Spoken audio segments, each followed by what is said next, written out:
Eu sou Jairo Mapurunga, sou médico da Central de Regulação do SAMU Ceará, e foi lá que, nessa vida de plantonista e também de gestor de escala, que foi desenvolvido o plantão ativo, observando a rotina dos profissionais. Então, como é a rotina do gestor de escala atualmente? Vocês estão entendendo o que é gestor de escala, né? É aquele profissional que desenvolve a escala dos plantonistas e passa a escala mensalmente, tá bem? É aquele que é o gestor de escala. Então, o gestor de escala é bem atribulado. Ele desenvolve várias escalas mensalmente para os plantonistas. E como é que é a rotina hoje?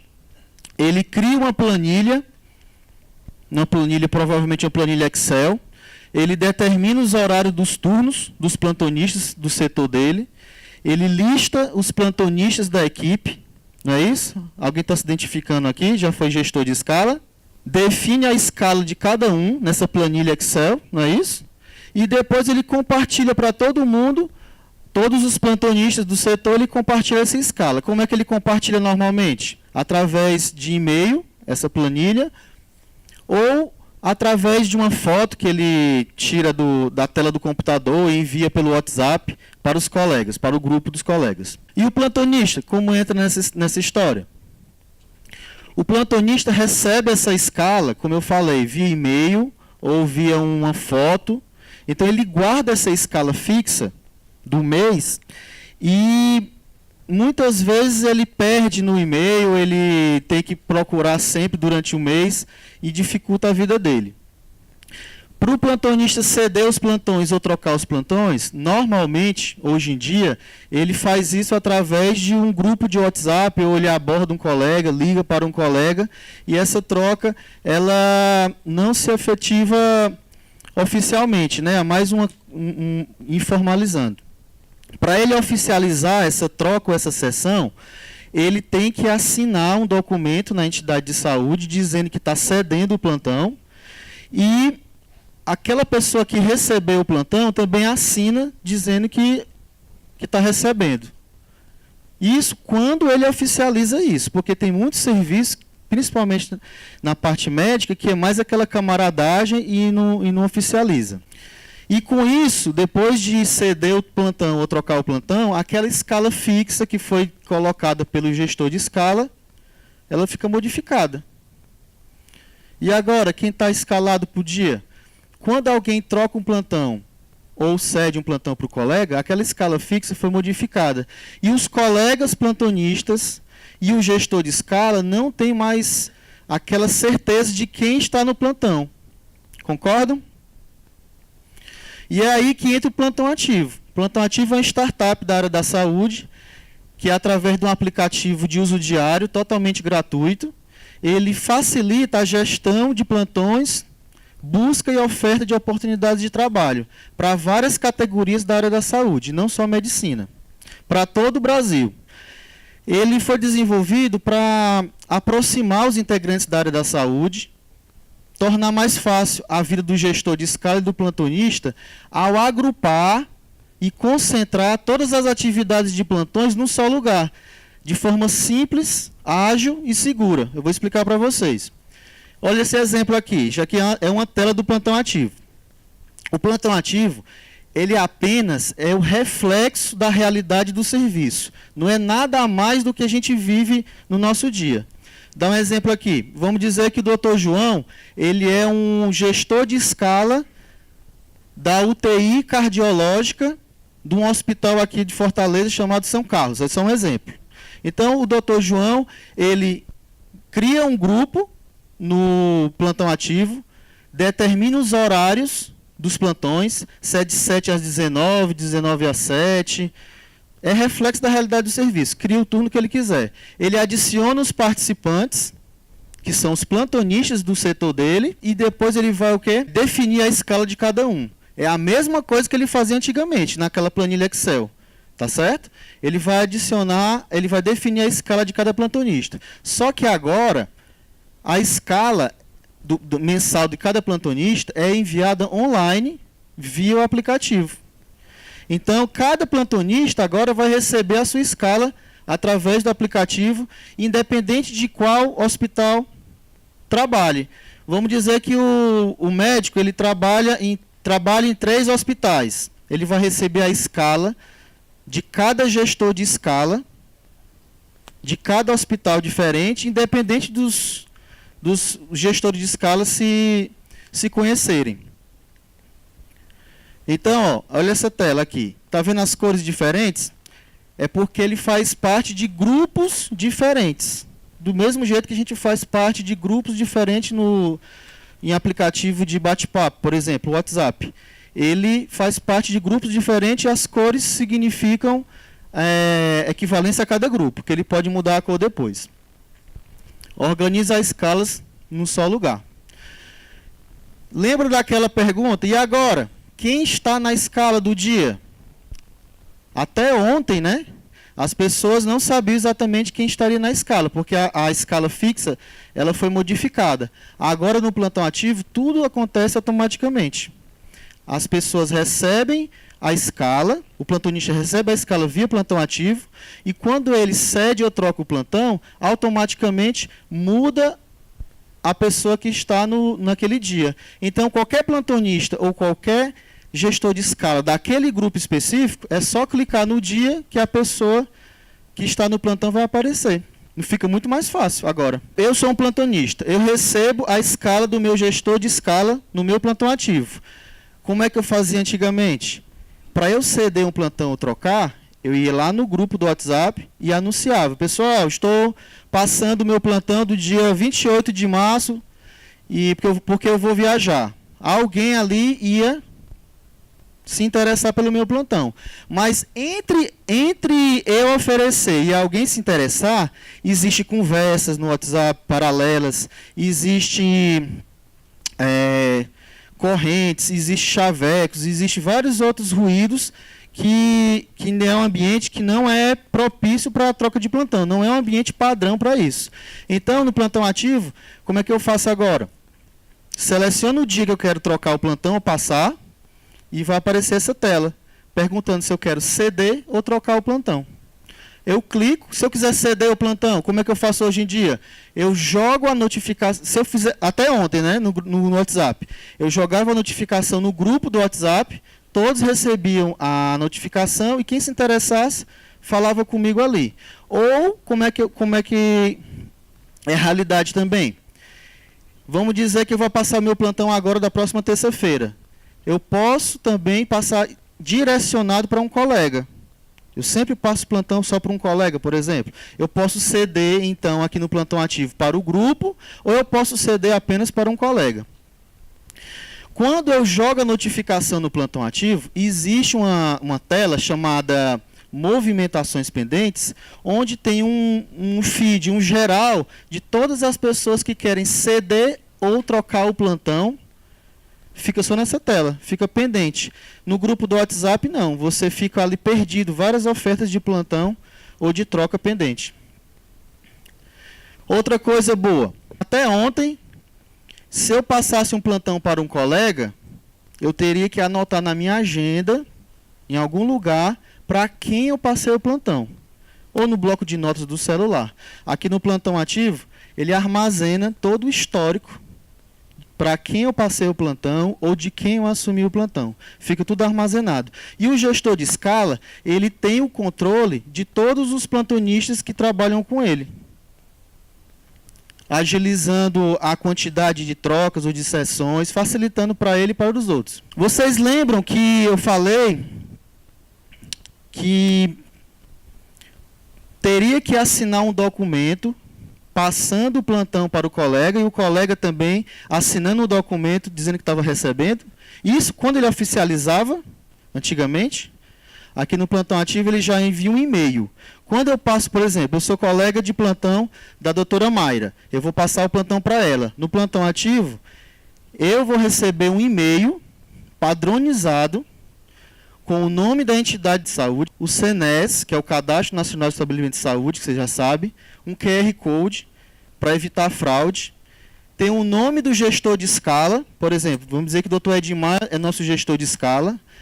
Tem os meus dados e os dados da doutora Mayra, oficializando toda a troca. Esse e-mail, quem que recebe? Eu que passei o plantão, A doutora Mayra, que recebeu o plantão, e no caso o doutor Edmar, que é o gestor de escala. No final do mês, o doutor Edmar, que é o gestor de escala, ele pode separar todos os documentos de pessoas que passaram a trocar o plantão, oficializando tudo.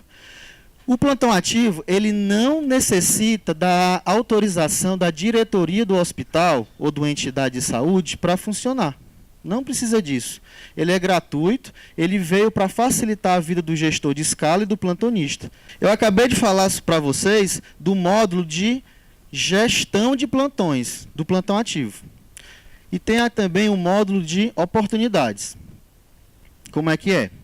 O gestor de escala, vou falar de novo da doutora Mayra, vamos dizer que ela seja gestora de escala, e ela está precisando de um plantonista para a escala dela que está livre todo sábado à noite. Ela não conseguiu colocar nenhum plantonista da escala dela, ela está precisando de um plantonista. Então ela vai no módulo de oportunidades, cria uma oportunidade, dizendo o nome da entidade de saúde, a categoria profissional, se é médico, se é enfermeiro, no caso dela é médico. Ela coloca um anúncio dizendo as características do trabalho e as pessoas. Ela é o gestor de escala, é de um lado. Do outro lado tem um plantonista que está necessitando de trabalho, está precisando de uma remuneração maior, está querendo aumentar a renda. É um recém-formado, tá certo? Ele vai também no módulo de oportunidades, digita a categoria de saúde, na qual, no caso, médico, a especialidade que ele é, clínico geral, emergencista, o que for. E o plantão ativo, pessoal, aproxima o plantonista que está querendo trabalhar do gestor de escala que está à procura desse plantonista. Tá certo? Ele apenas aproxima os dois para eles conversarem e a contratação ou não, entrevista ou não, é entre eles. O plantão ativo só apenas aproxima os dois. Para conseguir fazer todo esse profissionalismo no plantão ativo, a pessoa faz um cadastro com os dados corretos para que o colega consiga reconhecer o outro colega. É como se fosse um perfil de uma rede social. Nós temos nosso perfil, por exemplo, no WhatsApp, nós temos nosso perfil no Facebook, e a gente preenche os dados para que os outros nos reconheçam. Então, pessoal, era isso que eu queria mostrar para vocês. Plantão Ativo é um aplicativo gratuito, pode ser usado em todo o Brasil. Já estamos desenvolvendo uma versão para fora do Brasil e gostaria que vocês recomendassem aos seus colegas, também olhassem no site www.plantãoativo.com, tá bom? E estou à disposição para tirar qualquer dúvida ali fora, mais tarde. Muito obrigado, doutora Mayra, pela oportunidade, doutor Edmar também.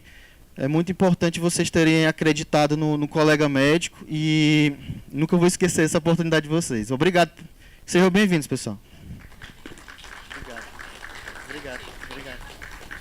E para coordenar as mesas, os desafios da gestão local da saúde e formas de organizar e gerir os serviços de saúde, convido o Dr. Antônio Fernando Melo Filho, o qual apresentará os demais componentes da mesa. O nosso coordenador é vice-presidente do Sindicato dos Médicos do Ceará, membro da Comissão de Ética da Sociedade Brasileira de Mastologia e mestre em Cancerologia. Passo então a palavra ao nosso coordenador da mesa.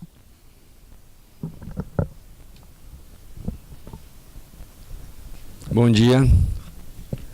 Para iniciar esse módulo, vamos convidar o Dr. Gonzalo Vecina Neto, médico formado em 77 pela Faculdade de Medicina de Jundiaí, mestre em Administração Hospitalar pela Fundação Getúlio Vargas, professor assistente da Faculdade de Saúde Pública da Universidade de São Paulo, desde 1988, ex-presidente da Agência Nacional de Vigilância Sanitária, Anvisa, no período de 99 a 2003, ex-secretário municipal de Saúde de São Paulo, de 2003 a 2004, ex-superintendente corporativo do Hospital Sírio-Libanês, de 2007 a 2016, coautor do livro Gestão em Saúde, segunda edição. O nosso palestrante terá 40 minutos E a seguir teremos o Dr. Ivan Batista Coelho, doutor em Saúde Coletiva pela Universidade Estadual de Campinas, professor em Medicina da Universidade Federal de Ouro Preto, atua como médico intensivista do Hospital Municipal de Belo Horizonte e como docente do Estudo de Ensino e Pesquisa do Hospital Sírio-Libanês. Em sua trajetória profissional, exerceu funções diretivas em hospitais de grande porte e Secretaria Municipal de Saúde de Belo Horizonte. Passar a palavra ao professor Gonzalo.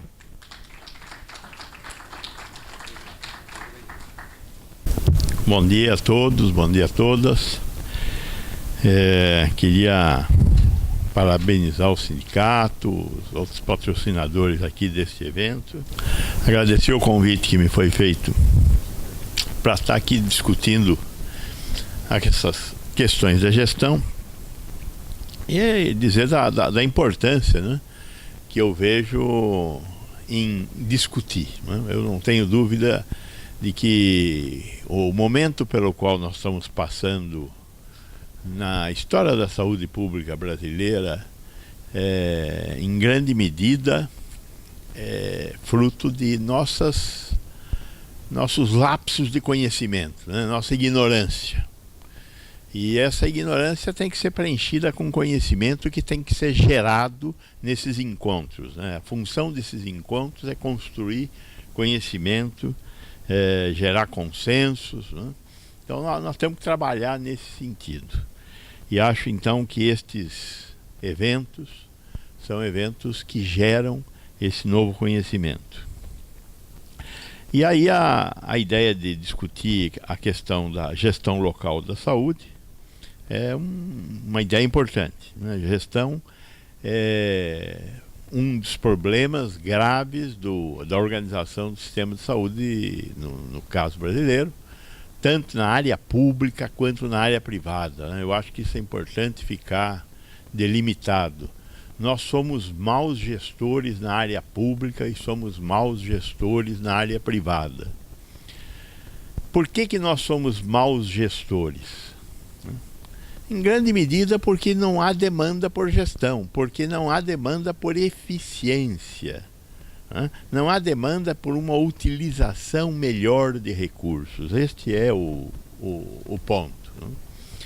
E isto é verdade na iniciativa pública e na iniciativa privada no Brasil. Nós começamos a acordar para isso há anos, mas foi um começo de acordar. Nós estamos longe de alcançar os objetivos que nós vemos, por exemplo, nos países mais desenvolvidos, Canadá, a Europa, os Estados Unidos. O Canadá e a Europa são mais comparáveis porque têm sistemas universais como o nosso, né? Embora o nosso sistema, né, universal tem lá os seus 30% quase de população assistida pelo setor privado. Aí são características, né, fazem parte da história. Como eu vim aqui para discutir gestão, eu também tenho que dizer logo de início que não vou discutir o cenário, né? Não vou discutir o cenário, não vou discutir o que está acontecendo, o que não está acontecendo. Não dá, senão não dá, né? Temos 40 minutos, vamos falar de gestão. Então vou correr esse risco, né? E alguém vai dizer, vai você e tal. Não faz mal, já estou acostumado, tá certo? Então vamos lá começar com a questão da gestão. O que é gestão? Gestão é uma coisa complexa de ser definida em poucas palavras, mas eu gosto de definir gestão em poucas palavras, dizendo que gestão é a capacidade que nós temos. Capacidade é um conjunto de coisas que nós vamos discutir um pouquinho mais à frente, de mobilizar recursos para atingir resultados.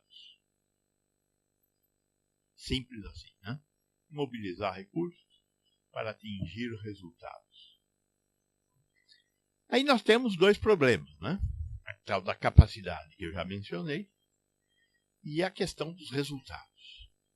Comecemos pelos resultados. O que são resultados?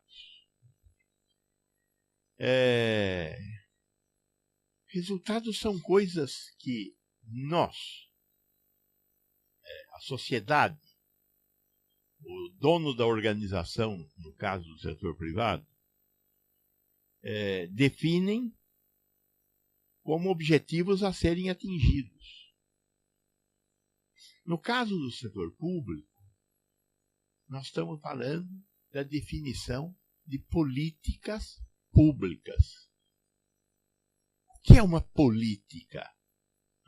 É um conjunto de necessidades a serem atendidas para que a sociedade consiga ter melhor bem-estar social. O que é bem-estar social? Não está definido. Faz parte do bem-estar social o direito de ir e vir? Recentemente tivemos o Brasil chacoalhado pelo movimento Passe Livre. O que o movimento Passe Livre queria? Ir e vir, sem pagar. Sem pagar individualmente, porque de alguma forma a sociedade paga tudo. Não existe nada. Tudo tem alguma coisa dentro. Então, quando nós estamos falando do direito de ir e vir, nós temos que definir como é que é o ir e vir e como é que paga o ir e vir. Mas quem define o ir e vir? Nós.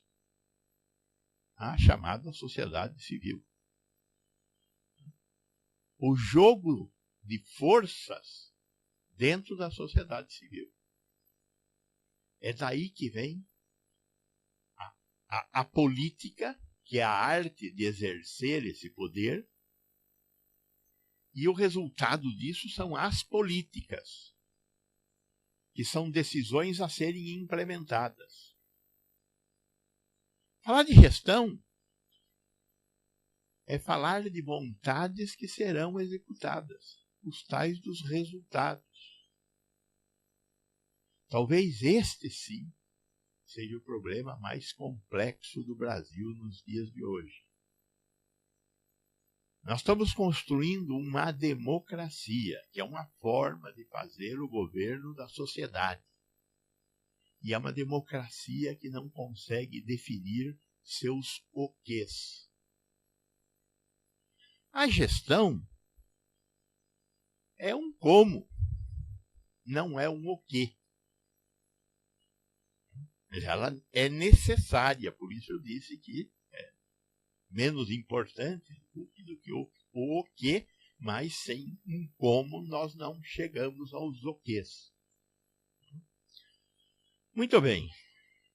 Então, partimos desta questão.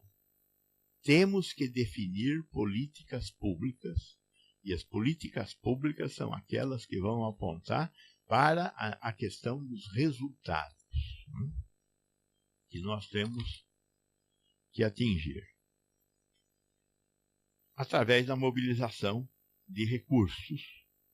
E tudo isso se faz para conseguir melhorar o bem-estar social. Aliás, isso é verdade também no setor privado. Mas nós que vivemos num sistema capitalista e ainda sonhamos em sistemas socialistas, sempre sonha com estado de bem-estar social que todos têm, tal. Mas nós vivemos um sistema capitalista. Para que servem as organizações no sistema capitalista? Para ganhar dinheiro. Muito bem, é para ganhar dinheiro. Então o padeiro na esquina, ele quer ganhar dinheiro. Mas ele faz pão. E nós precisamos de pão. Então há uma relação entre as organizações privadas e a construção de bem-estar social também. E isto é responsabilidade também do Estado. Garantir que o pão do padeiro seja um pão bom. Que a carne seja uma carne boa, por falar nisso. Quer dizer, a ideia é que o Estado tem estas responsabilidades executadas através de um governo. Mas a iniciativa privada faz parte do sistema de construção do bem-estar social. Só que ela tem também um interesse diferente do setor público, que é esse interesse do lucro. Mas é parte do interesse. Se o padeiro fizer um pão ruim, ele não venderá pão. Se ele fizer um pão bom, o Estado o deixa funcionar e ele venderá mais e ganhará mais. Mas ele tem que ter o objetivo de fazer um bom pão. Então, tanto o público quanto o privado têm responsabilidades nesta história. E a questão da gestão local, nós somos um sistema... tem muitas coisas no Brasil que são diferentes. Né? Tem coisas, por exemplo, um sistema universal é diferente? Não, nós copiamos da Inglaterra, do Canadá, de Cuba, de um monte de gente, nós copiamos. O sistema universal não é nenhuma novidade. Né? Mas nós temos uma novidade na nossa organização política, que é o sistema federativo nosso. Quando proclamamos a República, nós tentamos copiar o modelo federativo americano. Mas na construção do nosso sistema político, nós, em parte, copiamos muito do que os portugueses trouxeram para cá, que é a autonomia dos municípios. E nós fomos construindo a nossa sociedade, em particular após o processo de redemocratização, criando autonomias que se justapõem. Então nós temos uma autonomia municipal forte, que se justapõe à autonomia do Estado forte, que se justapõe a um governo federal que quer mandar nas duas outras autonomias. Isto é uma jabuticaba. É uma fruta genuinamente brasileira. Muito gostosa, mas brasileira. O nosso sistema federativo é assim. Então, a gestão local indica que é no município que as coisas devem acontecer. Bom, aí temos um outro problema. Nós temos 5.600 municípios. 9% dos municípios brasileiros têm mais de 200 mil habitantes. Um hospital, para ser chamado de hospital, precisa ter um mínimo de número de leitos. O hospital tem os americanos têm uma frase interessante para falar do hospital. O hospital é uma coleção de deseconomias de escala. O que é uma economia de escala? É um negócio que eu consigo pagar, entre aspas, né? Financiar, com ele funcionando. Porque ele é totalmente consumido. Se eu tenho, por exemplo, um aparelho, uma tomografia, que ela é parcialmente consumida, ele não tem escala para se pagar. Então, um hospital de 100 leitos é um hospital que não tem escala para pagar UTI, que não tem escala para pagar uma equipe de neurocirurgia, que não tem escala para pagar uma equipe de cardio, cirurgia, etc. Há que ter escala para você conseguir ter movimentação. Uma equipe cirúrgica, né? Isso é um exemplo do Eugênio Vilaça. O Eugênio Vilaça diz que uma equipe de cirurgia cardíaca que opera menos de 200 casos por ano mata mais do que salva. Agora, para ter um hospital que opere 200 casos por ano de cirurgia cardíaca, eu preciso de um certo tamanho. Há uma grande discussão sobre essa questão do tamanho no mundo inteiro. Existem muitas hipóteses. Mas há uma hipótese por aí que está em torno de 250, 300 leitos. Um bom tamanho de hospital para a tecnologia que nós temos hoje. A minha experiência, eu já fui diretor do Instituto Central do HC, que tem 1.000 leitos. Recentemente saí de uma experiência privada de um hospital. Quando eu entrei tinha 270 leitos, quando eu saí tem 600 leitos. Então, totalmente operantes ainda, tem uma capacidade de 600 leitos. Uma coisa que eu aprendi na minha vida é que se tem um jeito de ser melhor, é sendo maior. E por que ser maior é um jeito de ser melhor? Por causa da questão das escalas e da possibilidade de você ser mais eficiente. Eficiência é a capacidade de utilizar adequadamente os recursos disponíveis. Então, essa questão da gestão local, ela nos põe frente a essas questões de escala. O município é o gestor único? É o gestor único. Até porque os políticos do município estão ao alcance da mão de quem os elege. Enquanto que os políticos do Estado e do governo federal estão longe. O prefeito, quando vai na missa ao domingo, senta ao lado de quem votou nele. E o cara olha na cara dele e fala, pô, meu, aquilo é uma porcaria. O prefeito deve ser responsável por tudo. Esta é uma discussão que está mal feita no Brasil. Principalmente porque quando nós entramos no processo de democratização, redemocratização, pós-Constituição de 88, por uma série de razões que não cabe aqui analisar, nós entramos num processo que eu chamaria, e não sou eu para chamar, muitos chamaram, de municipalização autárquica. Municipalizar por municipalizar. Tem explicações políticas, tem história. Como diz Guimarães Rosa, em Sagarana, o que lembro, tenho. Nós lembramos pouco, por isso também temos pouco. Esta é uma oportunidade de construir lembranças, aprender por que nós estamos assim. Não foi sem querer, foi querendo. E tem explicações. Pois bem, está na hora de arrumar esse negócio e repensar isso, certamente. E vai ser parte do discurso lá do Ivan. Mas, de qualquer forma, a gestão local é complexa, também por causa das escalas.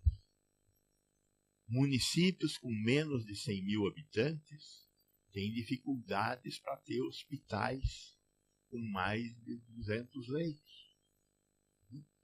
Nós temos, se nós pegarmos uma população, internarmos 10% da população, com 4 a 5 dias de média de permanência, 80 a 85% de taxa de ocupação, eu preciso de mais ou menos 1,5 a 1,6 leitos por 1.000 habitantes.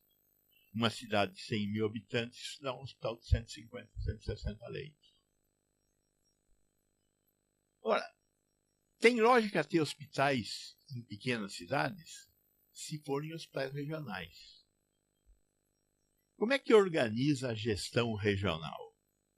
Esta é uma discussão em aberto, na maior parte do Brasil. O Ceará avançou muito nisso, diga-se de passagem. Porque o Estado esteve mais presente. A autarquização, a municipalização autárquica no Ceará foi um pouco menos violenta do que a que aconteceu em outros estados, como, por exemplo, São Paulo. E aí nós temos que entender uma outra coisa, que é a questão do mundo e das transformações, do mundo da gestão e das transformações que aconteceram no mundo da gestão. A gente, quando fala de gestão, fala de uma coisa assim, como se estivesse falando dos nossos avós. Né? Você fala, avô é uma coisa que, olha, viveu pra cacete e tal, foi ótimo, né? Morreu já, era um bom sujeito. É uma coisa velha, faz tempo. Gestão é um negócio novo. A primeira escola de gestão pública do Brasil é de 1943. A primeira escola de gestão privada no Brasil é de 1959. Os cursos de gestão da nossa universidade pública ou privada começam a aparecer a partir de 1959 no Brasil. Porque nós somos um país que se industrializou tardiamente. E as necessidades desses instrumentos de gestão vieram depois. Foi Getúlio Vargas que criou a EBAP, a Escola Brasileira de Administração Pública, que hoje é a FGV. Ela era pública, é pública no nascimento, hoje é dita privada, mas é uma fundação, nasceu pública, no Rio de Janeiro, para modernizar, ajudar a modernizar o Estado para fazer o que o Estado tinha que fazer para ajudar a construir a nossa inserção no mundo da industrialização. Assim como fez outras coisas, CLT, coisas boas, coisas ruins. Aconteceu isso. Né? Pois bem, então a questão da gestão é uma coisa relativamente recente, que passou por profundas transformações no pós-guerra e que recebeu um impacto fantástico com a informatização. Primeiro, grandes máquinas, final da década de 60, início dos anos 70. Às vezes, quando nós olhamos para Margaret Thatcher, nós só vemos uma conservadora vendendo coisas do Estado. Mas é mais do que só uma conservadora vendendo coisas do Estado, que ela realmente é. Ela também estava modernizando uma Inglaterra antiga. Uma Inglaterra onde tudo era estatal.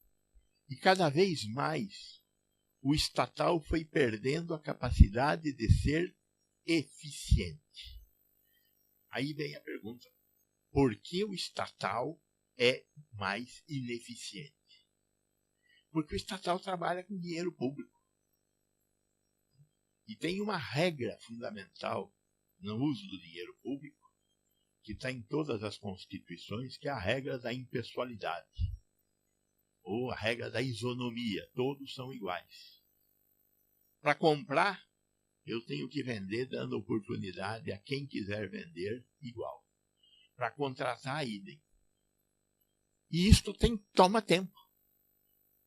O estoque médio da autarquia Hospital das Clínicas, por causa da questão das licitações, é em torno de 86 a 90 dias. O estoque médio do Hospital Sírio-Libanês, que compra com um sistema de busca de um melhor preço e da melhor condição do material e de compra, é de 26 dias. E está caindo. Está caindo. Nós temos condição de trabalhar com 20 dias, 15 dias de estoque. Estoque custa dinheiro. Material parado no almoxarifado custa dinheiro. Então, não tem jeito de resolver esse problema da administração pública. Eu fui, já disse, gestor no Hospital das Clínicas, fui presidente da Comissão de Julgamento de Licitações durante 5 anos. Então, eu escrevi sobre isso, pensei sobre isso. Então, a administração pública tem a complexidade da impessoalidade. Esta é o grande desafio. Dá para ser um bom gestor público? Dá. Mas é de uma mobilização de recursos fantástica essa questão na administração pública. Então, essas revoluções que aconteceram no mundo, e aí veio a web. A web foi uma revolução fantástica. Por que o Homo sapiens chegou aonde chegou? O Homo sapiens chegou aonde chegou porque ele aprendeu a construir redes. Redes de conhecimento. Com isso ele acabou com todos os outros homos, inclusive o Neandertal. Redes de comunicação, redes de interligação, redes de construção de poder. A internet é isso. A internet transformou o mundo. E quem não mudou, ficou para trás. A gestão está agora nascendo, acompanhando essa transformação. Então, o mundo mudou e nós não mudamos. A administração pública brasileira é a administração pública do Getúlio Vargas de 1947. A Constituição brasileira tem no seu artigo 37 a nata do que é gestão no Brasil. Quem lê o artigo 37 identifica ali o Departamento de Administração do Pessoal criado pelo Getúlio Vargas, o DASP. O Departamento de Administração do Serviço de Pessoal em 1943. A Lei de Licitações é o Decreto-Lei 200 de 1967. Nós estamos atrasados, nós estamos numa revolução gerencial da administração pública, se nós quisermos que o Estado faça coisas.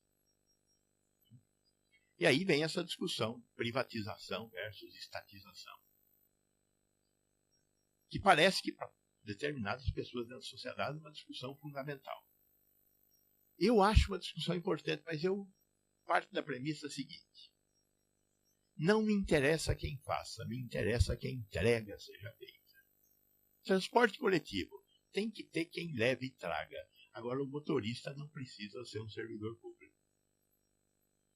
Agora, que ele chegue na hora e saia na hora é fundamental. E essa é a responsabilidade do Estado.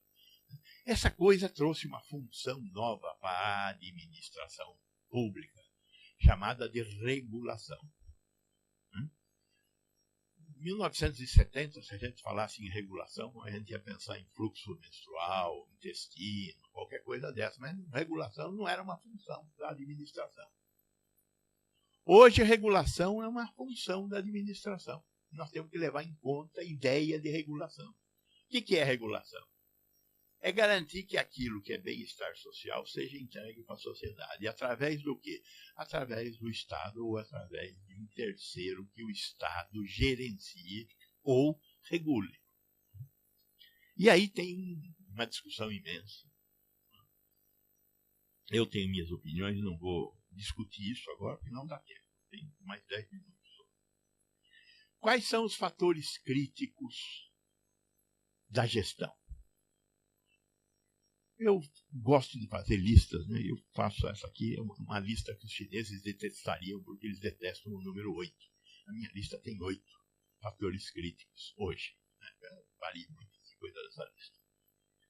Primeira coisa, nós temos que saber onde estamos e dizer para onde queremos ir. Dizer para onde queremos ir é óbvio. Né? Para onde queremos ir tem partido de onde estamos. Então, tem essa visão é chamada no mundo da gestão de visão estratégica. Então, temos que ter uma visão estratégica.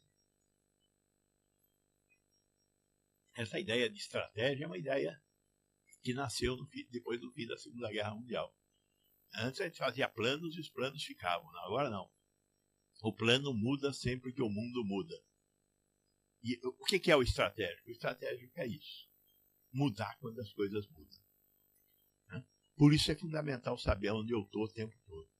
Essa talvez seja a característica mais importante de um gestor de futuro. É saber onde está para conseguir construir uma visão de futuro. Segundo, conseguir construir modelos de gestão que levem em conta esta ideia da construção de redes de atividade. Intervenção em rede. A grande maioria dos problemas de saúde pública não conseguem se realizar enquanto solução de problemas só no setor público, só no setor saúde. Precisam ter soluções intersetoriais. Hoje, 70% da mortalidade brasileira tem 3 grandes grupos de doenças. As cardiovasculares, 35%, câncer, assim, 20%, 15% violência. Não tem como enfrentar a violência sem redes. Não tem como enfrentar a violência sem educação, sem cultura, sem lazer, sem esporte, sem Ministério da Justiça, os conselhos cautelares. Não tem jeito. Como é que faz para diminuir a importância da gravidez na adolescência como um problema de saúde pública no Brasil? 30% das nossas gravidezes acontecem na adolescência. A educação. Toda menina que trepa sabe que trepar dá filho. Toda. Não existe essa ignorância. Ah, desculpa. Mas é que é elas que ficam grávidas, né, companheira? Tá certo. A professora Lígia Bahia tem toda razão. E eu me desculpo. Como é que faz para... Você vai na periferia das grandes cidades, não tem o que fazer na periferia das grandes cidades. Não tem escola, não tem clube. Por que as minhas filhas não engravidaram? Em grande medida elas não engravidaram porque elas eram super agendadas. Elas tinham o que fazer. Esse é um problema importante. A nossa juventude não tem o que fazer na periferia das grandes cidades. Nossa juventude pobre não tem o que fazer. Não tem como resolver o problema da gravidez na adolescência sem intersetorialidade. Não tem como resolver o problema de homicídio ser a causa mais importante de morte de jovens homens, neste caso, nas nossas grandes cidades. É a primeira causa de morte de 15 a 45 anos, é bala, é violência. Como resolve isso? Sem ação intersetorial. Não adianta construir pronto-socorro. Precisa também. Então, pensar em redes. Terceiro, inovar. Nós fazemos as coisas do mesmo jeito. Quem faz do mesmo jeito resolve problemas que eram daquele jeito. E o que deu certo ontem, não dará certo amanhã. O maior inimigo do sucesso de amanhã é o sucesso de hoje. Porque a gente tende a reproduzir o que a gente fez que deu certo. Só que as coisas mudam, e neste mundo mudam toda hora, todo dia. Então é necessário inovar. Como faz para inovar? Só se inova se houver conhecimento. As pessoas têm que ter conhecimento. E nós temos que construir organizações preocupadas em estar continuamente disseminando conhecimento. Organizações que entucham conhecimento nos seus trabalhadores, continuamente. Porque é o trabalhador que muda o trabalho. Então a organização tem que fazer uma aposta na questão do conhecimento. Tenho certeza que Fábio Patrus, logo à frente, vai falar bastante sobre isso.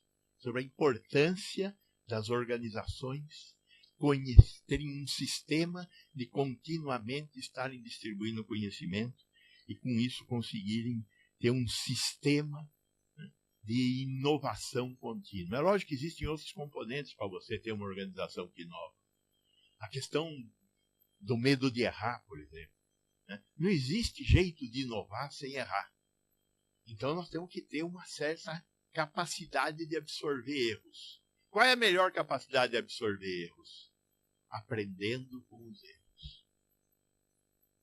Aqui morreu um paciente por um erro médico. Vamos prender a enfermeira, o médico. Vamos aprender com o erro. Se houver responsabilidade civil e criminal, terá que ser punido. Mas caso contrário, vamos aprender com o erro. Vamos evitar que aconteça de novo. Isto para um ambiente de inovação é fundamental. 4. Compromisso com atingir resultados desenhados. É a questão da efetividade. Efetividade é a nossa capacidade de produzir impacto numa situação complexa. A gente tem dificuldades com essas 3 palavrinhas: eficiência, eficácia e efetividade. Vamos reconhecer nossa ignorância. Mas efetividade é a capacidade de produzir impacto, mudar a situação de uma organização, de uma sociedade. Como é que a gente faz para construir o nosso compromisso com a efetividade? Medindo. Nós temos que medir. A grande revolução que aconteceu no mundo da gestão em relação à qualidade foi só medir. O que o Juran e o Deming fizeram no Japão foi introduzir a estatística na linha de produção. Ponto. Só. medir. Quando a gente mede, a gente sabe o que faz. Mas é a questão da eficácia. A eficácia é consequência de eu medir. Se eu meço, eu vou buscar a eficácia, que é fazer a coisa certa. Então, temos que medir, temos que ter um compromisso com o resultado. Mas eu digo à sociedade que vou fazer isto, e meço e falo. Fiz? Não fiz. Quinto, desenvolver líderes. Eu gosto de falar dessa questão de ter pessoas que têm diferentes funções.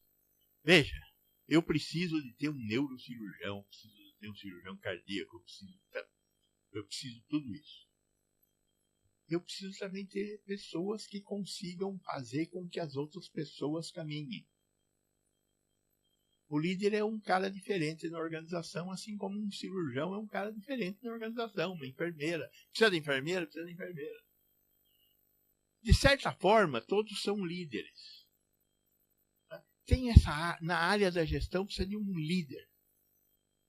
Um cara que enxergue coisas para frente e que faça as pessoas que estão junto enxergarem estas coisas, galvanize a vontade das pessoas.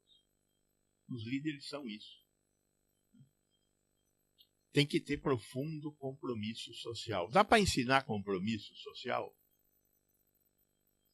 Ou compromisso social nasce feito? É coisa que vem do pai e da mãe. Dá para ensinar compromisso social.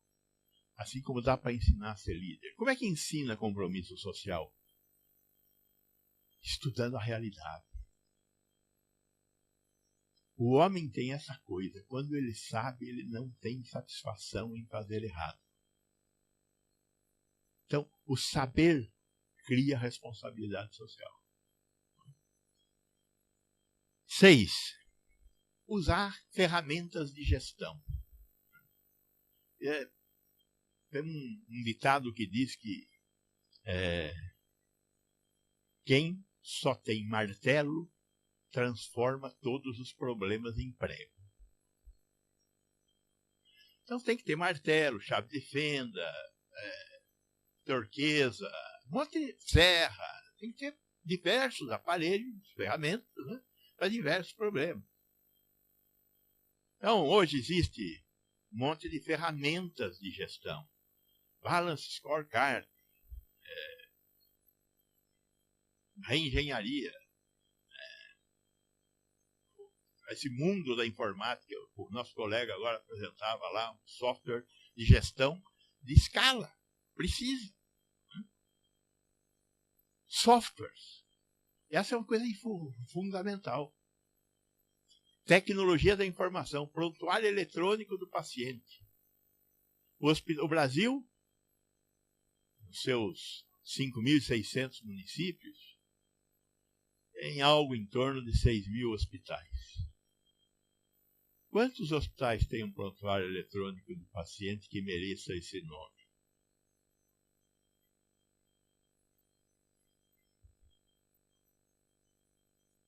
Dois? Não passa de 5. Que mereça esse nome. Não passa de 5. O que é uma realidade no mundo. É uma vergonha. E por que nós não temos prontuário eletrônico do paciente? Porque não há demanda de eficiência e não há demanda de segurança. Segurança no processo de atendimento, que é a informática auxilia aí. Então, ferramentas. 7. Gestão de pessoas. Nós temos que aprender a gerenciar pessoas. Aí tem uma outra frase bonita do Paulo Roberto Mota, provavelmente um dos nossas melhores cabeças no mundo da gestão pública, da EBAP. E o Paulo Roberto Mota tem uma frase que é mortal, mortal, mortal. Ele fala: se trabalho fosse bom, rico não deixava pobre trabalhar. E o que nós fazemos quando nós trabalhamos?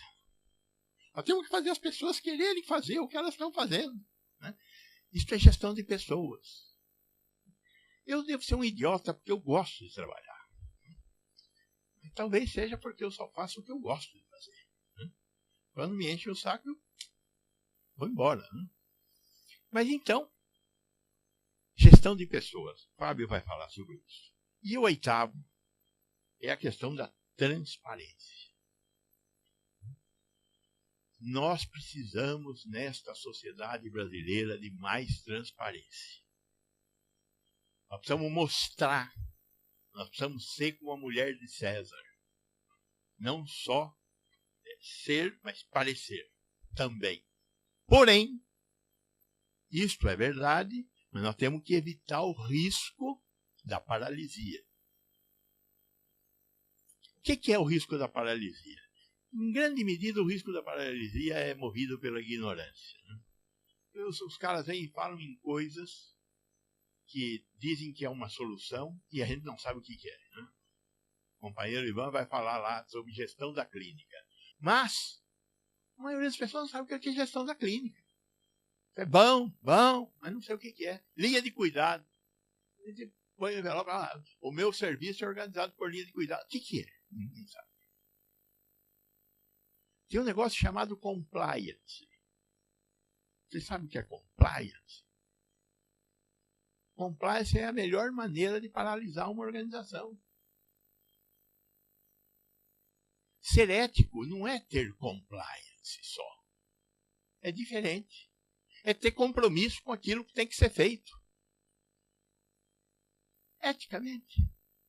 E é possível fazer isso sem paralisar a organização. O que nós temos feito com esse negócio de compliance e ética é parar de fazer as coisas. Então, precisamos tomar cuidado com, em querendo ser transparente, paralisarmos as organizações que constroem o bem-estar social. Temos que aceitar esse desafio, aceitar essa ideia de enfrentar a utopia de conseguir fazer uma sociedade melhor, apesar das condições que nós temos para esse crescimento. Muito agradecido.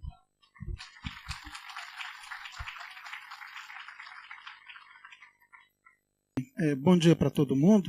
Eu queria agradecer aqui ao Sindicato dos Médicos, os organizadores do evento, o convite, né, para a gente ter um diálogo, conversar um pouco sobre possibilidades, né, formas de organizar serviços ou conjuntos de serviços de saúde. Bom, esse é um desafio muito grande, que o pessoal tem tentado isso pelo mundo afora, de diferentes jeitos, né? E consistentemente estão tendo que refazer de novo, reorganizar, repensar os jeitos de organizar os serviços, né? E aí eles sejam públicos, sejam privados também. Os privados também têm que repensar isso permanentemente, né? Essa forma de organizar o serviço. Então nós vamos tentar conversar um pouco, né, sobre isso, modelos, né, de organização de serviços. Como é que a gente junta serviços, né, para fazer atenção à saúde, para dar conta das necessidades da população. Eu queria começar discutindo isso, né, com uma ideia geral. E a ideia, tudo bem, então como é que a gente pensa o sistema como um todo, né? Bom, a gente tem essa discussão já há muito tempo, né? Essa do sistema. Qual é o melhor sistema de saúde? Ou quais são os melhores sistemas de saúde? Claro que é super interessante eu ter a minha opinião sobre isso, o Gonçalo ter a opinião dele sobre isso, e várias outras pessoas terem opiniões sobre isso, né? Autoridades, quem passou às vezes a vida inteira estudando sobre isso. Mas nós mudamos muito o nosso jeito de ver as coisas ultimamente. Mudamos na medicina também. E aí, do jeito que a gente mudou na medicina, algumas coisas a gente tem tentado fazer na gestão também. Então, se todo mundo se lembra, há 20 anos, 30 anos atrás, talvez na medicina, como é que era o jeito bom de operar coração? É o jeito que o professor Zerbini ou o doutor Zerbini operava. Ou como é que era o jeito bom de fazer aquele procedimento? Ou seja, há uns 30 anos atrás, né, a ideia era da autoridade do serviço. De uns tempos para cá, o que a gente discute mesmo? Não, quais são as evidências que tem a favor de fazer a coisa desse jeito ou de fazer daquele outro jeito, correto? Então, hoje a gente utiliza uma determinada forma de abordar o infarto agudo do miocárdio, não por causa que o professor fulano de tal ou o doutor fulano de tal aborda daquele jeito, mas porque o conjunto das evidências a respeito diz, né, que é melhor abordar daquele jeito. Então, tem crescido muito nos últimos anos também em relação à gestão e à organização de serviço, para além do que o professor Gonçalo acha que é legal, interessante e bacana, e é assim que deu certo com o que ele fez, né, hoje a gente assim, é legal, realmente é o que ele tem feito. Mas tem evidências disso aqui. Tem evidências de que organizar o sistema ou pensar desse jeito, já que a gente já tem vários organizados, é melhor para isso ou melhor para aquilo? Então, eu vou conversar um pouco sobre temas que a gente conversa todo dia, que vocês vão ouvir todo dia, debate todo dia, mas também levando para esse campo aí. Ó. Tudo bem que as nossas opiniões podem ser desse jeito ou dessa forma, mas o que as evidências falam a favor de organizar os sistemas desse jeito ou daquele jeito? Então, a nossa conversa vai tentar conversar um pouco sobre isso. Todos os gestores, né, eles convivem com questões mais ou menos o que é isso. O que é melhor para a população? Né? Sistemas universais ou sistemas segmentados? Vocês já devem ter visto o professor Eugênio Vilaça, o professor Gastão Wagner, o professor todos os sanitaristas trazendo esse debate. Quase todos eles vão trazer o debate para vocês. Todos eles são defensores dos sistemas universais. Sistemas bons são os universais. São o canadense, o inglês, os europeus, tudo mais. Sistemas ruins são os sistemas segmentados, baseados em segmentos de população. Aí citam os exemplos. Olha, os Estados Unidos, olha, a nossa saúde suplementar também parece um sistema segmentado. É um jeito de ver as coisas. Não estou divergindo deles em princípio. Mas será que a gente tem evidência de que eles são piores mesmos? Mas aí, quando a gente vai olhar a evidência, a gente sempre vai ter evidência em relação a quê mesmo? A quais questões nós estamos falando? Eles são melhores ou piores em relação a que aspectos, né? Lembra que lá da evidência, quem já trabalha com as evidências, lá não tem a questão do pico, lá no final é o desfecho, né? Nós estamos olhando quais aspectos. Então, o que a gente tem de evidência sobre essa questão dos sistemas colocados em macro visões desse jeito? Sistemas baseados em populações assistidas de acordo com determinadas características. O exemplo mais típico e citado é o americano, o pesado, né? Lá são os planos de saúde que vão atendendo segmentos de população. Mas nós temos também sistemas universais que são bem segmentados. O alemão, por exemplo, no fundo, era como se fosse assim, uns 250. Vocês lembram do INSS, quando tinha os IAPs, IAPI, IAPTEC, não sei o que lá? É como se os nossos IAPI, IAPTEC fossem proliferando, e aí eles têm uns 200 IAPs. Então, são uma caricatura, mas uma caricatura bem verdadeira, real são aspectos, né? Mas eles são também um sistema colocado, mas também atende a população como todo, está todo mundo coberto. Mas o que a gente tem de evidência mesmo? Tem uma evidência muito sólida. Aí depois a gente pode mostrar os estudos, que quando você vai olhar a ideia de economicidade, claramente, os sistemas universais são mais baratos do que os sistemas segmentados. Né? São mais baratos, são mais econômicos, são mais sustentáveis do que os sistemas segmentados.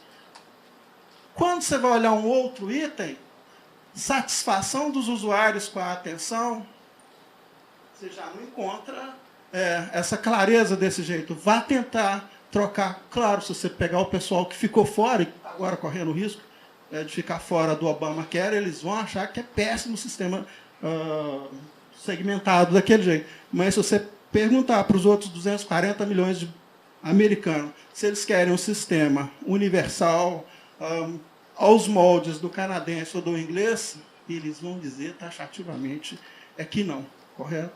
Então, as evidências a favor dos sistemas também é com base em que a gente está trabalhando esses sistemas. Então, tem isso também. Claro, tem vários outros aspectos, né, que a gente precisaria pensar, quais deles são mais inclusivos, né, quais deles permitem eu ter a maior parcela da população. Tem impactos em relação à mortalidade, à morbidade. Então, por exemplo, as evidências não falam que os sistemas universais têm um impacto sobre mortalidade ou morbidade diferente dos sistemas fragmentados por esse trecho só, né? Então, tem essa outra situação, que é fundamental pensar. Agora, vamos trazer para o nosso campo aqui de gestor, local, ou municipal, ou estadual. E o que nós temos a ver com isso? Né? Por quê? Como é que esses sistemas são formados ou são estruturados? Na verdade, não é assim que, olha, sistemas universais têm essas características, e essas e essas. Sistemas fragmentados têm essas e essas características, e aí nós vamos preferir um ou outro. Sistemas de saúde não são montados desse jeito. Sistemas você tem montados por processos históricos de lutas, embates, e que vão montando. O que nós estamos vivendo hoje, né, e aí me perdoem aqui, mas nós não temos um sistema universal de saúde. Nós temos 2 sistemas de saúde no Brasil convivendo, um sistema privado, que tem lá 50 milhões de brasileiros, né, a saúde suplementar, e temos um sistema público, os outros 150 milhões de brasileiros. Nós temos 2 sistemas de saúde. Claro que nós, os sanitaristas mais antigos, o Gonçalo, a Lígia Bahia, esse pessoal que está todo, eu me incluo também, acho que nós gostaríamos muito de ter um sistema universal de saúde há uns 40 anos atrás, 35, e aí nós criamos até a expressão Sistema Único de Saúde, vamos ter um sistema só, e aí nós pegamos o cacuete com essa expressão e continuamos usando ela até hoje. Mas assim, qualquer um que olha isso aqui sabe que nós temos 2 sistemas de saúde. O sistema de saúde do pessoal um pouco mais abastado, 50 milhões de brasileiros que estão na saúde suplementar são 75% do PIB nacional, e um outro sistema de saúde dos outros 150 milhões de brasileiros que tem aí uns 25% do PIB como renda, mais ou menos. Então, eles são 2 sistemas e até as lógicas deles são completamente diferentes. Nós, às vezes, achamos que o Sistema Único de Saúde e tem características também de gestão e de funcionamento bem diferentes, né? É mais próximo dos sistemas universais, parecido com os ingleses, com os canadenses, né? E tal, ao passo que a saúde suplementar é mais parecida com os americanos, o tipo de segmentação. Mas nós estamos falando em termos de determinação. Quem resolve se os sistemas são universais, ou se são segmentados, são assim? No fundo, não tem nada a ver muito com nós, pensadores ou estudantes disso. Eles são resolvidos em embates políticos concretos. Em 96, quando eles criaram a lei da saúde suplementar, eles também organizaram o sistema dos privados, bem organizado. Ali morreu a ideia de ter um sistema para todos os brasileiros. Nós vamos ter um sistema assim e um outro sistema desse outro jeito. Há pouco tempo atrás, uns 2 ou 3 meses, eles resolveram coisa concreta e fundamental também, a história lá da tal da PEC 55. Então, já resolveu que nós vamos ter mais dificuldades em fazer essa banda aqui do sistema funcionar adequadamente. Tem um tanto de dinheiro, tem um tanto de recurso, tal. Talvez nós pessoas temos que ficar mais espertos para ele sobreviver, ser mais eficiente. Vai ter uma demanda por eficiência muito grande. Mas o fato é que essas coisas é que vão decidindo como o sistema se conforma. E não os nossos debates, muito as nossas preferências. Eu prefiro o sistema desse jeito, eu prefiro o sistema daquele. É claro que isso é importante, assim como torcer para um time de futebol nos ajuda a ter debates, conversas no bar, no restaurante, essa outra coisa. Mas, enquanto gestor mesmo, a nossa capacidade de influenciar que o sistema seja universal ou segmentado é relativamente pequena. O que cada um pode fazer é por isso. Então, eu, em geral, não costumo sofrer com as coisas que eu não tenho potência para resolver, ou capacidade, ou qualquer outra coisa. Mas, como gestor mesmo, a gente tem pouco poder de resolver se o sistema vai ser universal, se vai ser segmentado ou não. O que está acontecendo lá em processos políticos de forças, de interesses, né, e que vão consolidando. Bom, Então, essa era uma questão, as evidências, as questões que tem a respeito. A questão dos sistemas, muito da forma que eles vão tomando, né, tem a ver com o jeito de organizar o acesso aos serviços, né?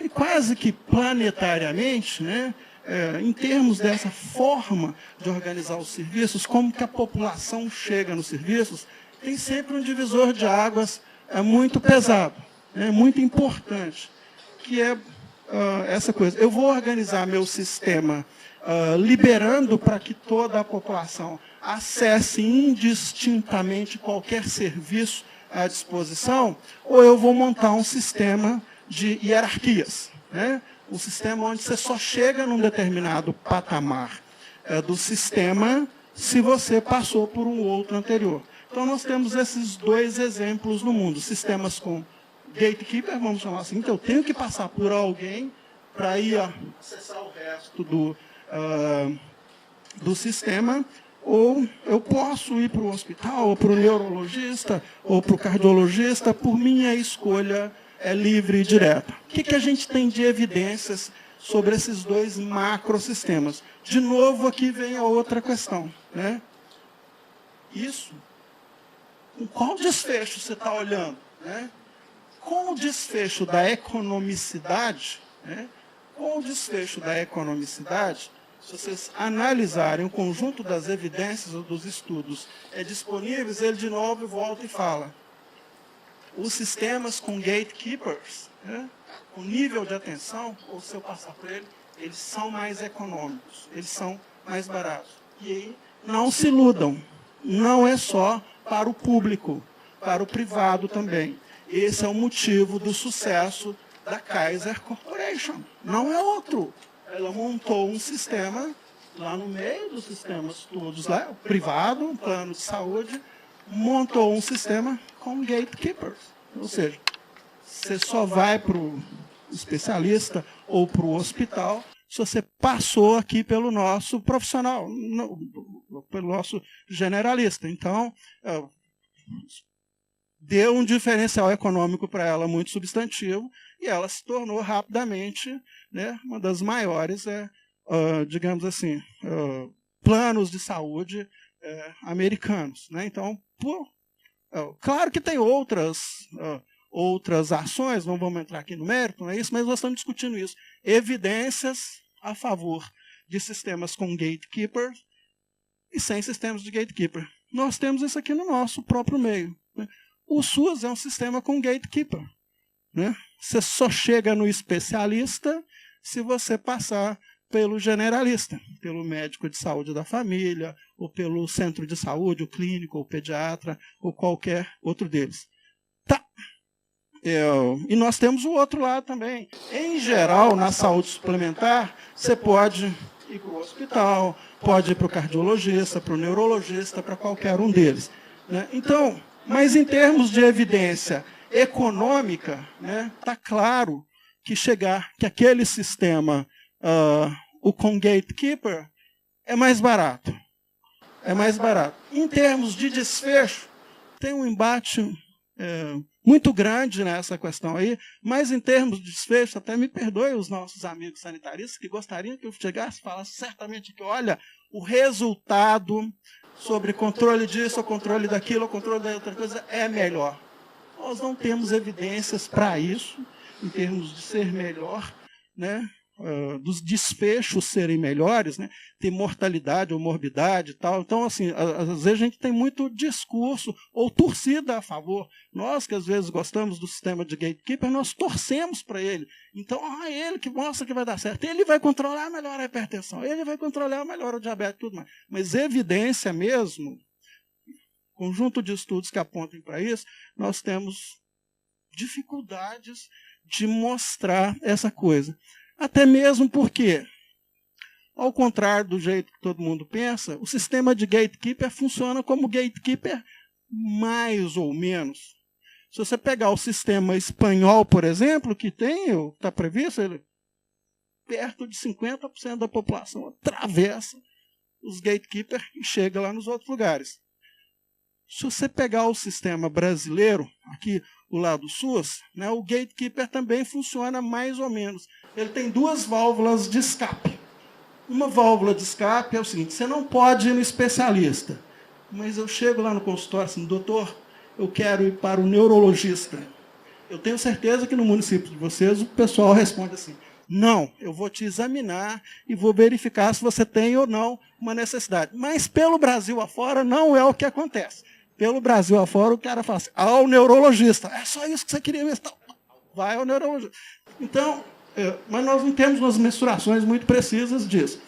E nós temos um outro jeito também, que o que é a nossa permanente confusão da atenção primária com o pronto atendimento. Então, eu uso o pronto atendimento não como unidade de urgência, esse tipo de coisa, mas como mecanismo de acesso também ao sistema, e aí dali eu tenho isso.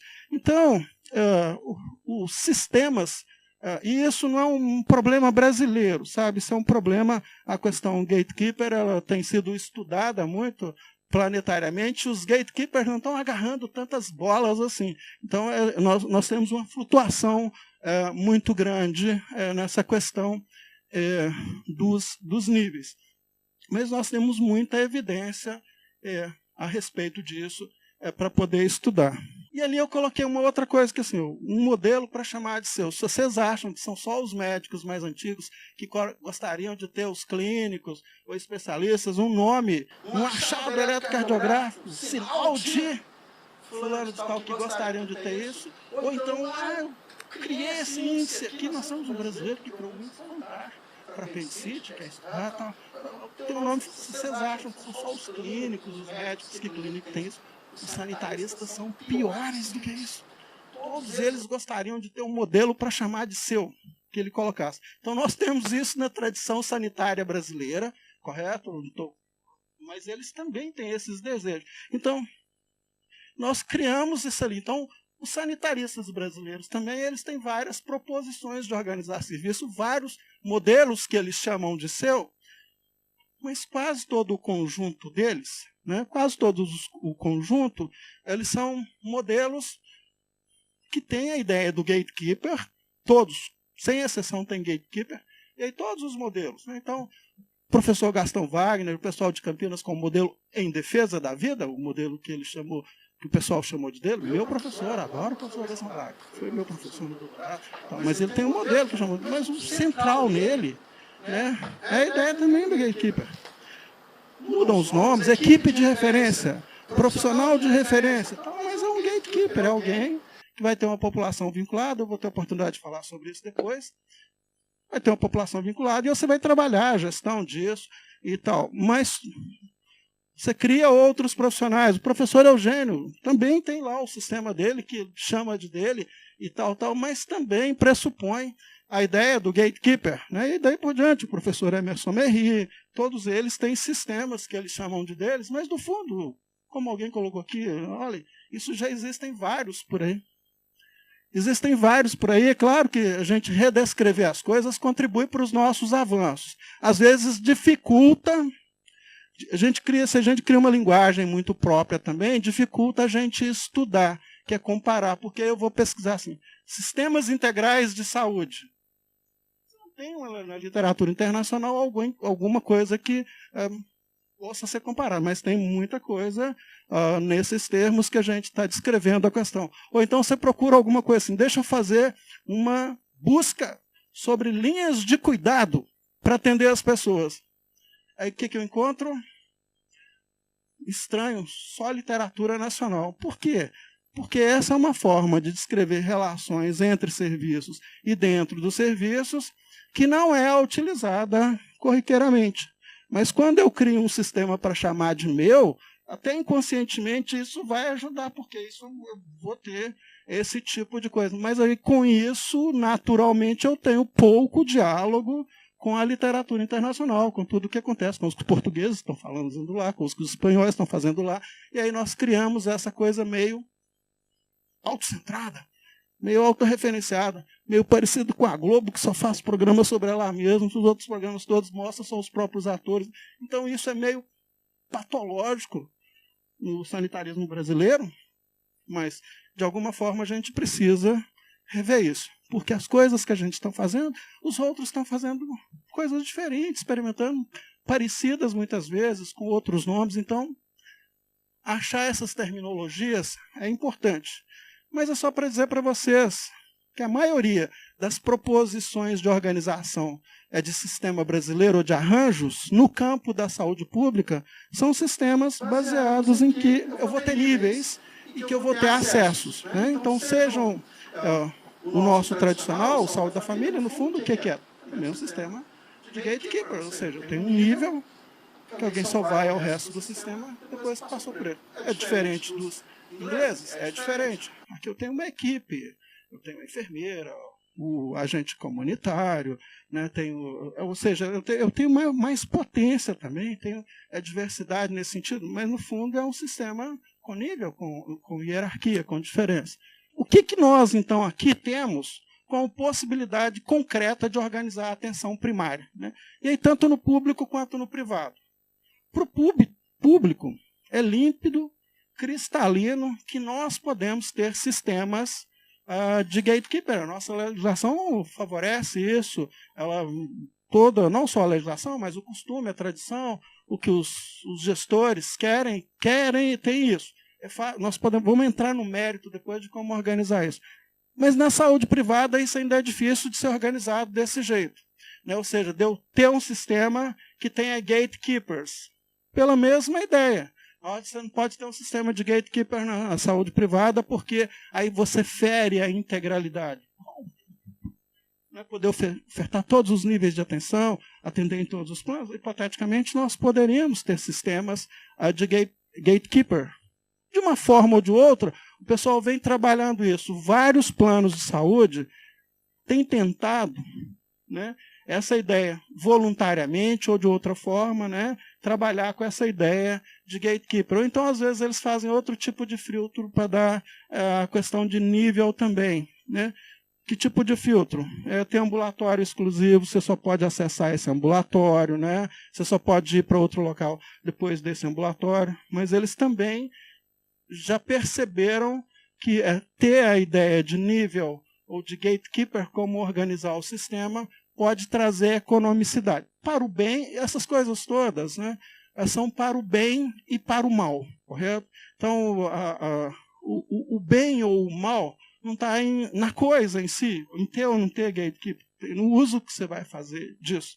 Se você vai fazer disso um uso, digamos, para dificultar o acesso aos outros níveis, certamente é um uso para o mal. Mas se você for fazer um uso disso, como os ingleses fazem, os canadenses, e nós também fazemos os usos para organizar o sistema e deixar ele mais sustentável e acessível para a população, é um uso para o bem. Então, acho que não dá para chamar essas coisas automaticamente de boas ou ruins nelas mesmas. Bom, voltando então, alternativas concretas. Assim, fica parecendo também que você tem muitas alternativas, mas você não tem tantas assim. Por quê? Você está participando de um sistema que tem um contexto, tudo isso. Eu podia muito bem pensar, eu até fiz isso na época. Antes, lá no comecinho do Saúde da Família, eu tinha a ideia assim, olha, por que eu vou ter que criar um novo profissional se eu já tenho ótimos generalistas na atenção primária, que é o clínico, o pediatra e o gineco-obstetra, né? Então, olha, eu vou montar um sistema de gatekeeper, ou seja, vai ter referência, a população adscrita, e são esses profissionais. Nós vamos também cuidar da saúde coletiva, vão ter agentes e tudo mais. Era possível montar um sistema como esse. Era possível, montou, funcionou super bonitinho, bacana, prêmios, não sei o que e tal. Mas não era para onde a sociedade brasileira estava indo. Ela estava indo para o saúde da família, a forma que foi consolidando, né?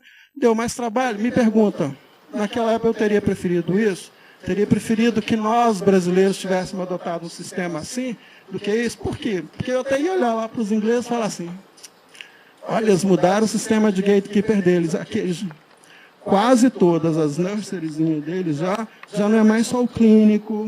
Ele especializou alguém na pediatria, especializou alguém no idoso. Então, ele criou saídas do gênero. Mesma coisa os canadenses também, quando organizam aquelas coisas maiores deles. Então, Mas isso é relevante ou importante?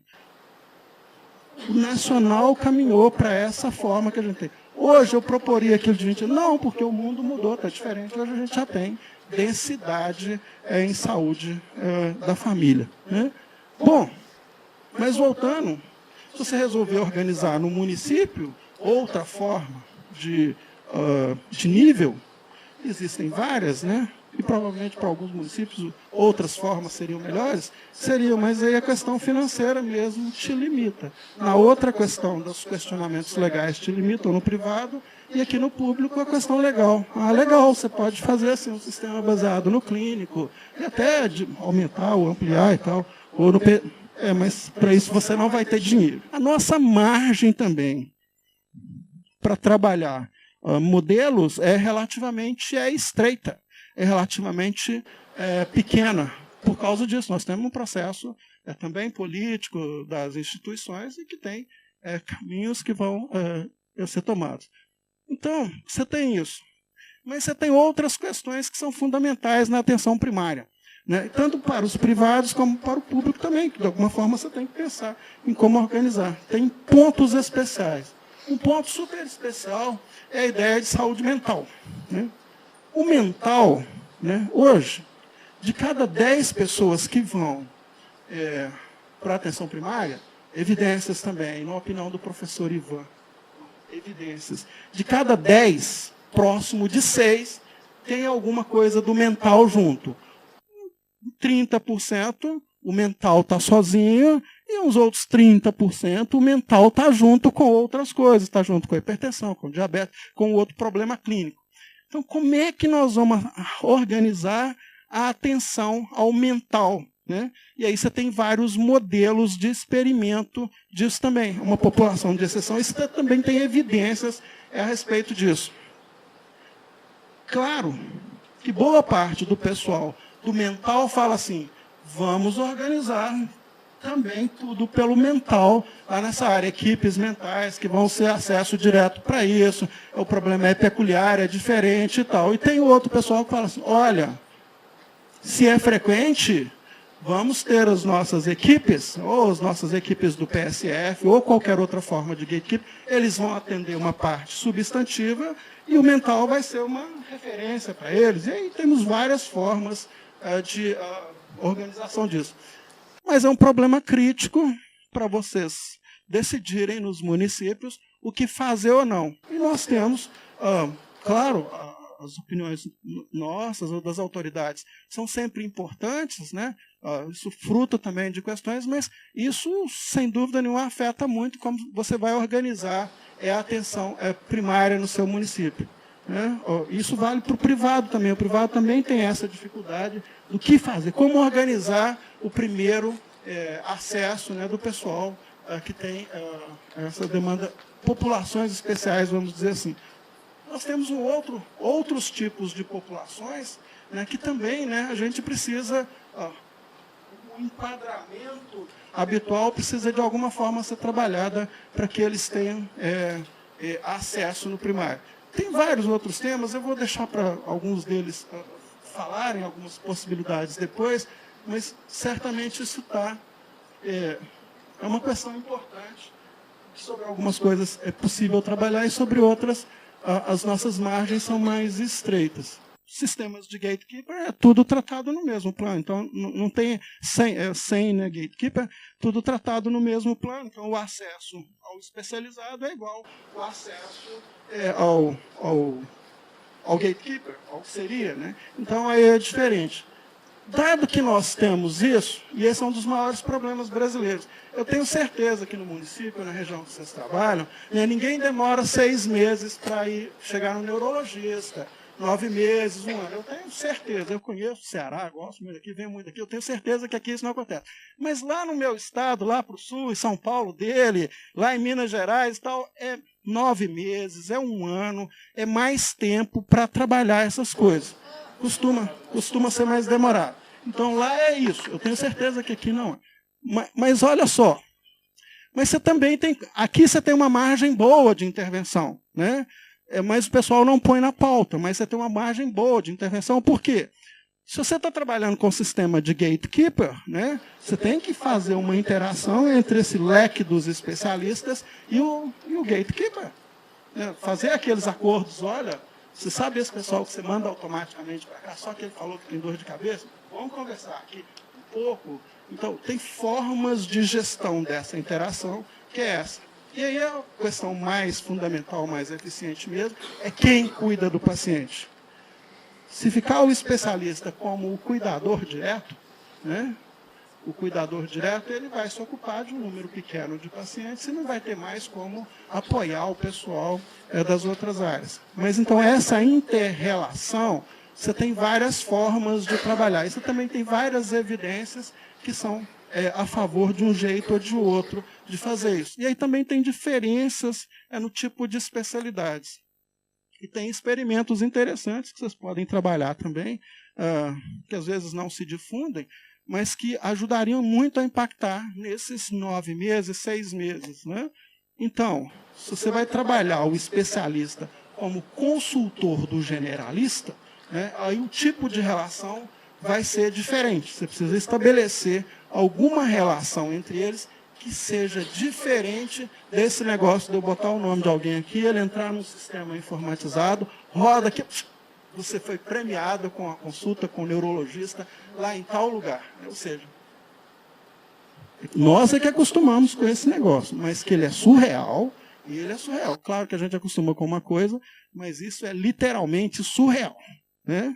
Eu tenho um paciente em caminho para alguém que eu não conheço, nunca vi, entrou no sistema e eu não tenho nenhuma forma de relação com ele. Então, nós não fomos capazes de prover essa relação entre o generalista e o especialista. Como nós crescemos muito esse time do pessoal que mexe com essa coisa que chama regulação, que virou uma força nacional, né? Isso não tem, é uma coisa brasileira, não tem tanto desse jeito no resto do mundo. Regulação no resto do mundo, às vezes, é o jeito... Para quem que eu vou levar meu doente grave e tal? Qual hospital está mais desocupado? Aí ele resolve e vai, mas do jeito brasileiro, nós criamos uma mega burocracia inútil e mais um intermediário entre profissionais, entre o paciente, onde ele precisa chegar. Vocês me perdoem, mas depois vou ter a oportunidade de falar com isso com mais calma.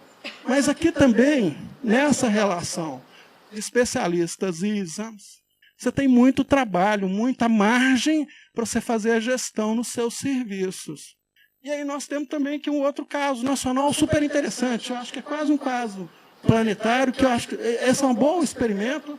Ela não está concluída no meu entendimento, a gente ainda não formou evidência sobre isso, que é a questão de atender o outro segmento. Modelo, né, forma de organizar serviço para atender urgência e emergência. Nós fizemos uma inovação, que é separar a grande urgência da pequena urgência, não é isso? A nossa tendência geral. E os privados estão copiando isso da gente, estão copiando de uma forma super bacana. Eu vou fazer uma propaganda aqui do Mineiro, que chama o Welfane Cordeiro. Está criando um sistema lá para a saúde suplementar, viu, Júlio? Interessante, inovador.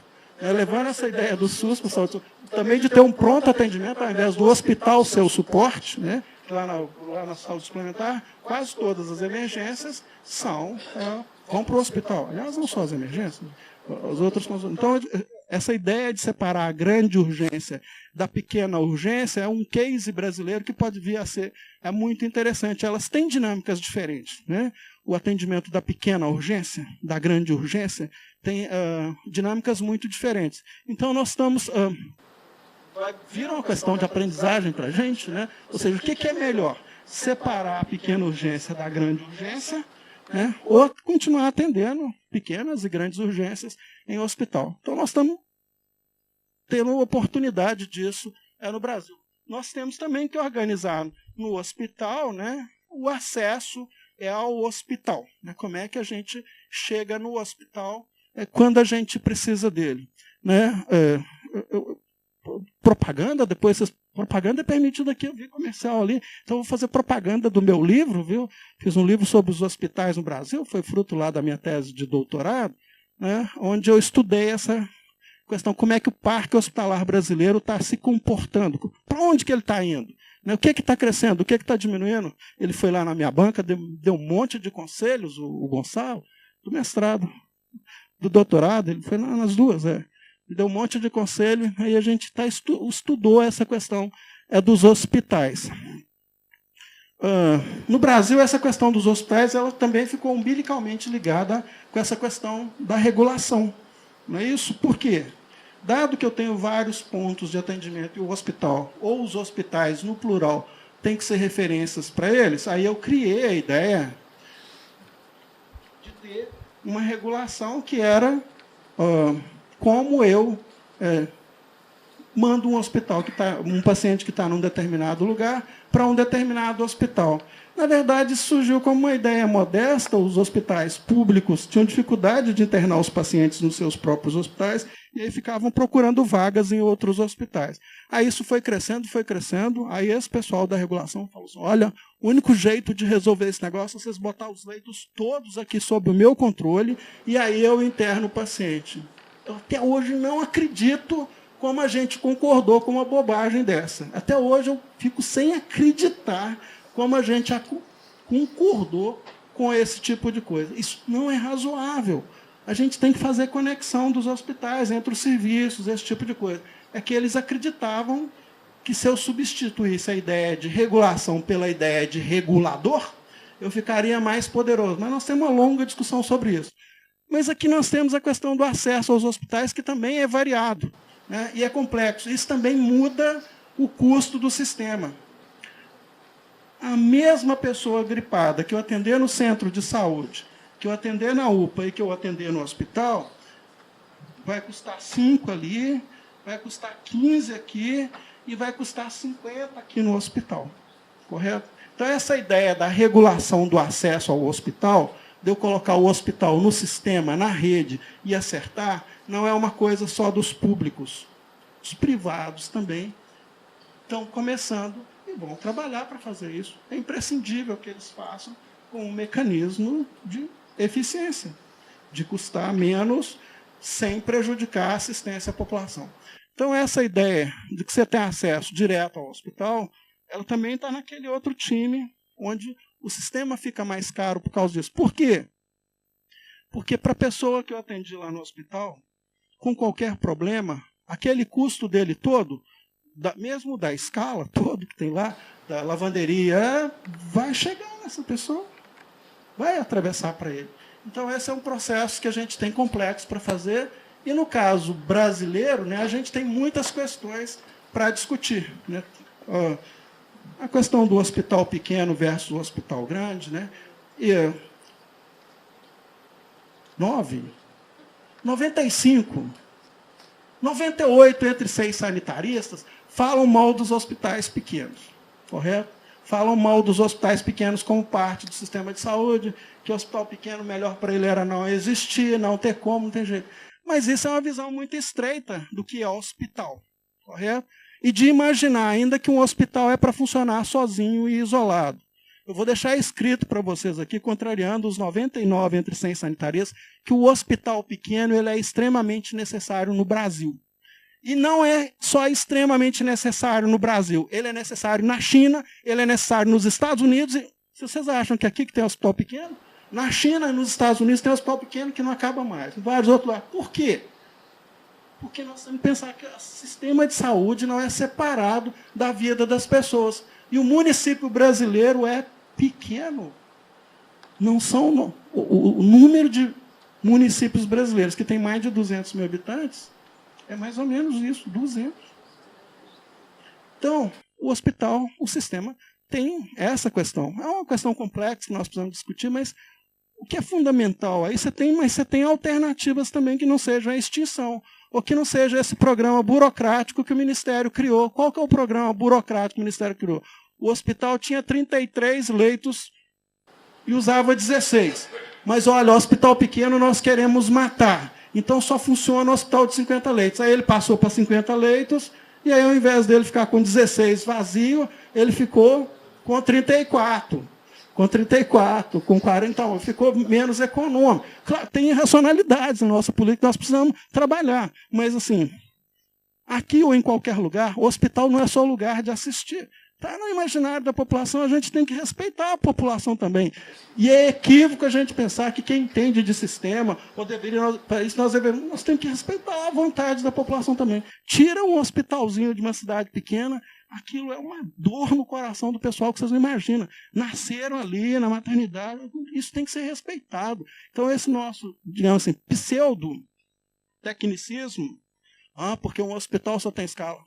Professor Gonçalo, não tem evidência de que aumentar, que além dos 150 leitos, o ganho de escala melhora a gestão dos hospitais. As evidências, aí não é a opinião do Ivan, o conjunto das evidências disponíveis diz que o ganho de escala é uma das questões mais debatidas hoje. Então, mas o ganho de escala perde quando você vai chegar passou dos 150 leitos. Então, ter 150, 180, hipoteticamente, em termos da questão escala, eu também gosto de hospital grande e tal. Mas evidência mesmo a gente tem para isso. Ganho de escala, chegou aos 150, 180, você já obteve o que você teria de ganho de escala. Bom, teria mais coisas, mas eu vou ter a oportunidade de conversar sobre dispositivos de gestão, né, dos sistemas que se organizam à tarde. Então, queria agradecer a todo mundo e vou estar à disposição. Doutor Ivan, obrigado pela excelente apresentação. O doutor Ivan abriu algum questionamento, alguma pergunta? Alequi, Conselho Regional de Medicina, Estado do Ceará. Eu gostaria de parabenizar aos dois. É uma visão bem diferente da que eu ouvi numa palestra da doutora Lígia. É uma visão do nosso universo de saúde. E aí eu identifiquei uma coisa. As demandas espontâneas da medicina suplementar apareceram por ineficiência, por inação do nosso sistema SUS. Então é uma visão bem interessante, bem realista, e eu volto a dizer, parabenizo os dois pelos esclarecimentos e me satisfez plenamente o conhecimento que vocês transmitiram. Parabéns. Sou Magda, estou representando a Associação Cearense de Medicina de Família e Comunidade. Também sou docente da Universidade Federal do Ceará. E também sou membro da Sociedade Brasileira de Medicina de Família e Comunidade como médica rural, diretora rural. E aí, gostei muito das duas apresentações, eu acho que traz uma outra perspectiva que a gente não tem costume de pensar e que a gente tem que considerar. Mas eu queria colocar também a questão da qualificação, né? Quando a gente estuda os sistemas, a qualificação e a regulação desses sistemas, né? Canadá e Inglaterra são bem diferentes. 40% dos médicos têm que fazer residência de medicina de família.